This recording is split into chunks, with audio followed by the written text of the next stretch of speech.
লেখা এর থেকে লিখেছেন, কেউ যদি মৃত্যুর আগেই নিয়ত করে যায় যে মৃত্যুর পর তার সকল নগদ টাকা পয়সা সে দান করে যাবে এবং তার মৃত্যুর পর যদি পরিবার লোকজন তা দান করে দেয়, তাহলে কি সে পূর্ণাঙ্গ সওয়াব পাবে? প্রথম কথা হলো যে এভাবে সকল সম্পদ দান করে যাওয়াটা কোনো হাদিসের আলোকে খুব প্রশংসনীয় বিষয় না, বরং কিছুটা হলেও সন্তান এবং ওয়ারিসদের জন্য রেখে যাওয়ার নির্দেশনা নবী সাল্লাল্লাহু আলাইহি ওয়াসাল্লাম দিয়েছেন। অতএব এরকমভাবে আপনার সব দান না করাই উত্তম, কিছু রাখা উচিত অন্তত। আর দ্বিতীয়ত হলো, মৃত্যুর পর সব সম্পদ দান করার ওসিয়ত করলেও জীবজন্তুর জন্য সেটা পালন করা, সেই ওসিয়ত পালন করা আবশ্যক নয়, বরং 1/3 মধ্যে পালন করা আবশ্যক। অর্থাৎ তার টোটাল সম্পদের 1/3 মধ্যে তার ওসিয়ত কার্যকর হবে, বাকিটা ওয়ারিসের মধ্যে বন্টন হবে। নাজমা খান আপনি লিখেছেন, আমি নামাজ আদায় করলে মজা লাগে, কিন্তু নানান কিছু মনে আসে, এতে কি আমার নামাজ নষ্ট হয়ে যাবে? নামাজ আদায় করলে আপনার ভালো লাগে, নামাজের মধ্যে নানান কিছু মনে আসাটা অস্বাভাবিক নয়। মানুষ হিসেবে আমাদের মন এদিক সেদিক চলে যেতে পারে, এবং নবী করিম সাল্লাল্লাহু আলাইহি সাল্লাম নামাজ পড়ার সময় বাচ্চার কান্নার আওয়াজ শুনে তিনি নামাজকে সংক্ষিপ্ত করেছেন, এই কথাও কিন্তু হাদিসে বর্ণিত আছে। বিধায় নামাজে অন্যদিকে মনোযোগ চলে যাওয়াটা মৌলিকভাবে অস্বাভাবিক নয়, তবে হ্যাঁ, কন্টিনিউয়াসলি সেটা করতে থাকা বা সেটাকে কন্টিনিউ করতে থাকা সেটা হলো দোষের। অর্থাৎ আপনার অন্য কোনো কিছু মনে আসলো আর সেটাকে আপনি রসি রসি খুব সেই জগতে আপনি বিচরণ করছেন, মনোযোগটা আপনার চলে গেল, আপনি ওই অবস্থার উপরে একরকম সন্তুষ্ট নিজে থেকে, এটা তো আপনার নামাজের প্রাণকে নষ্ট করে দিবে।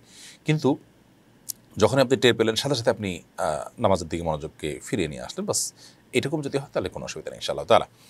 তবে নামাজের মধ্যে যাতে অন্যদিকে মনোযোগ না যায় সেজন্য সার্বিক সকল ব্যবস্থা গ্রহণ করতে হবে। সামনে এমন কিছু রাখা যাবে না যে ওই জিনিসের প্রতি মনোযোগ যায়, বা নামাজের আগে অন্য এমন কিছু করা যাবে না যে যার কারণে মনটা সেদিকে ঝুলে থাকে। এই জন্যই তো খুব আকর্ষণীয় কোনো খাবার আছে, এদিকে আপনি ক্ষুধার্ত, তাহলে সেক্ষেত্রে ওই খাবার রেখে আপনাকে নামাজ পড়তে নিষেধ করা হয়েছে, কারণ আপনার মনোযোগ সেখানে থাকবে। এই জন্য মনোযোগ নিবদ্ধ হতে, নামাজের প্রতি মনোযোগ নিবদ্ধ হতে বাধা সৃষ্টি করে এরকম বিষয়গুলো থেকে নিজেকে সরিয়ে আনতে হবে।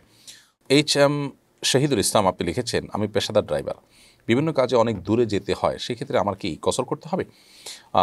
ভাই শহীদুল ইসলাম, আপনি পেশাদার ড্রাইভার হিসাবে বিভিন্ন জায়গায় যে আপনাকে যেতে হয় দূর দূরান্তে, সেটা যদি সফরের দূরত্বে হয় তাহলে অবশ্যই আপনি পথে কসর নামাজ পড়বেন। আর আপনার যে গন্তব্য, সফর করে আপনি যেখানে যাচ্ছেন সেখানে যদি আপনার নিজস্ব থাকার কোনো ঠিকানা থাকে, সেখানে স্থায়ী ঠিকানা হতে পারে, অস্থায়ী ঠিকানা হতে পারে, আপনার কক্ষ রাখা আছে, থাকার বন্দোবস্ত আছে, সেটাও আপনার একটা ঠিকানা, আপনি সেখানেও থাকেন মাঝে মধ্যে গিয়ে, এবং সেটা আপনার মানে কি বলে, যেটাকে বলে বর্তমান ঠিকানা, আমরা আজকাল যেটাকে বলি বসবাস করেন, এরকম কোনো জায়গায় যদি সেটা হয় গন্তব্যটা, তাহলে সেখানে গিয়ে পুরো নামাজ পড়বেন। আর যদি সেরকম না হয়, আপনি গিয়ে সেখানে হোটেল উঠেন, আজকে এক হোটেলে কালকে আরেক হোটেলে, এই টাইপের, এবং নিয়ে আপনি সাময়িক সময়ের জন্য ভাড়া নেন, তাহলে সেক্ষেত্রে সেখানেও আপনি কসর নামাজ পড়বেন, যদি আপনি সেখানে মুসাফির হিসাবে থাকেন, অর্থাৎ 15 দিনের কম থাকেন। ফারহাদ জাহান বোন আপনি লিখেছেন, কাবিনের টাকা অনেক পরে পরিশোধ করলে সে সময়ের মূল্যমান অনুযায়ী দিবে নাকি পূর্বে মূল্যমান অনুযায়ী দিতে হবে? দেখুন, মৌলিকভাবে মুদ্রাস্ফীতিকে আমলে নিয়ে আপনি পরবর্তী সময়কার মূল্যমান বিবেচনা করে দিবেন না, বরং যেটা ধার্য হবে সেটি দিবেন। তবে একজন মুসলিম তিনি কোনো পাওনাদারের পাওনা পরিশোধের সময় তিনি যদি নিজে থেকে কিছু বাড়িয়ে দেন, সেটি হবে তার জন্য উত্তম ঋণ পরিশোধ করা।